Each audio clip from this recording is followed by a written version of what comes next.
Salut à toi, je vais t'expliquer pourquoi manger mal peut réellement affecter ta santé mentale. On commence sans plus tarder. Tout d'abord, qu'est-ce que j'entends par manger mal? Je parle des aliments ultra transformés. McDonald's, KFC, malbouffe, sucre, bonbons, sauce, tout ce qui est industriel si tu veux. Et le but ce sera de savoir dans cette vidéo qu'est-ce que ces aliments font sur ta santé mentale surtout et aussi sur ton corps. Commençons sans plus tarder. D'abord, qu'est-ce que ces aliments font sur ton corps, ton apparence, ton physique, ta façon de penser, ta façon d'être. Sans ton apparence, tu auras des boutons d'acné, j'en ai eu beaucoup, c'est pas beau à voir, d'accord? Ça, comment dire, ça affaiblit ta confiance en toi. De plus, tu auras du gras dans ton ventre, tu seras gros, tu vas pas t'accepter, etc. Et donc, faut savoir que ça a un effet très néfaste sur ta santé mentale. Tu peux être atteint de dépression et d'une image de toi complètement erronée parce que tu te verras comme un mec gros qui a du mal à sortir ce poids. De lui, ça va te peser toute ta vie et ça va réellement t'affecter. Maintenant, qu'est-ce que ça fait à l'intérieur de ton corps maintenant? Tu peux avoir des crises cardiaques, ça c'est pas bon, des AVC, accidents cardiovasculaires, du diabète, plein de choses néfastes qui peuvent littéralement te tuer, ok? Tout ça pour que tu te rendes compte que c'est mauvais pour toi. En plus de ça, parce que non, c'est pas fini, tu seras fatigué au quotidien. Et pourquoi?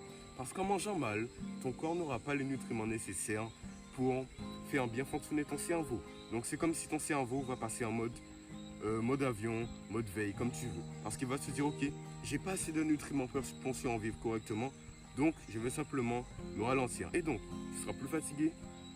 Et en plus de ça, tu auras aussi beaucoup de mal à réfléchir. Notamment à l'école, ceux qui mangent mal du sucre, tout ce qui est mauvais pour eux, ils ont énormément de mal à se concentrer. Et donc ça, c'est très mauvais pour eux. Et pour leurs notes aussi. Maintenant, je ne vais pas te blâmer. Parce que je sais aussi que c'est une addiction. Et qu'est-ce que j'entends par addiction? C'est quelque chose que tu ne peux pas supprimer de ta vie. En effet, c'est trop dur pour toi de supprimer ça. Et comment t'expliquer ça avec un exemple concret? Moi, dans ma famille, ils ne mangent pas très bien. Moi aussi, j'étais comme eux jusqu'à ce que je fasse un peu de muscle, un peu de sport, etc. etc. J'ai réussi à bien manger.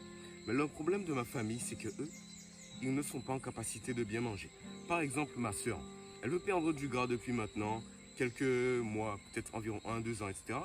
Mais le souci, c'est que je lui ai dit que si elle veut perdre son poids, elle doit simplement arrêter les aliments ultra transformés et le sucre. Devinez ce qu'elle m'a dit? Elle m'a dit, ok, je vais essayer. Et je vais essayer en réalité, ça veut tout dire. Ça veut simplement dire que ma soeur n'est pas en capacité d'arrêter le sucre et les aliments ultra transformés. Et donc sa santé mentale est complètement mauvaise parce qu'elle se dit, ok, je suis juste la personne qui a du mal à perdre du poids. On me critique sans cesse, je ne m'accepte pas comme je suis, etc., etc. Et ça, c'est simplement dû au fait que son addiction est trop forte. On verra après d'ailleurs comment et pourquoi l'addiction est trop forte.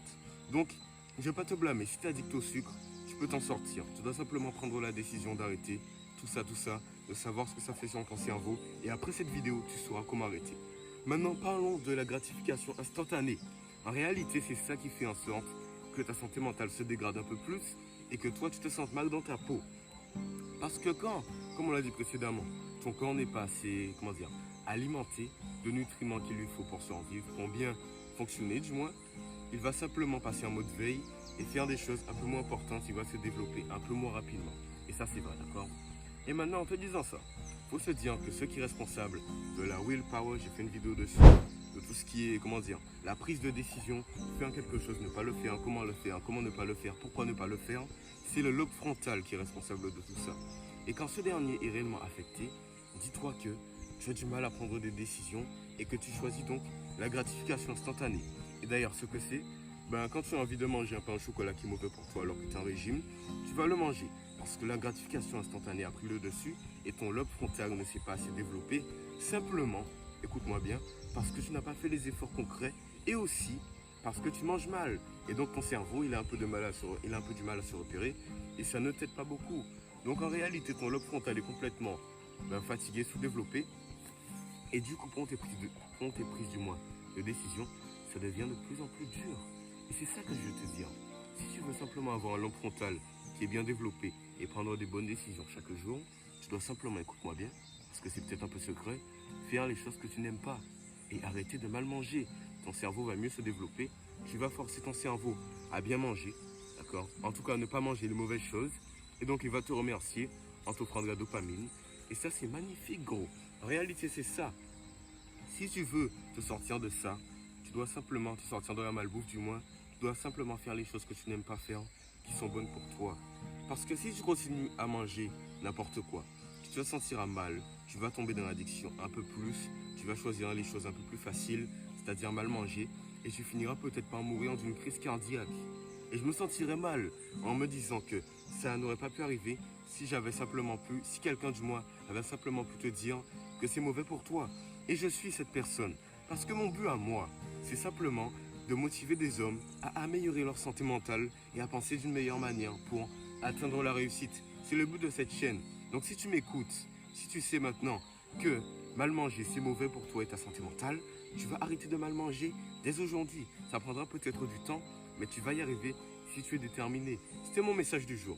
Si ça t'a plu, tu peux me soutenir de deux manières. Premièrement, abonne-toi à mon Instagram.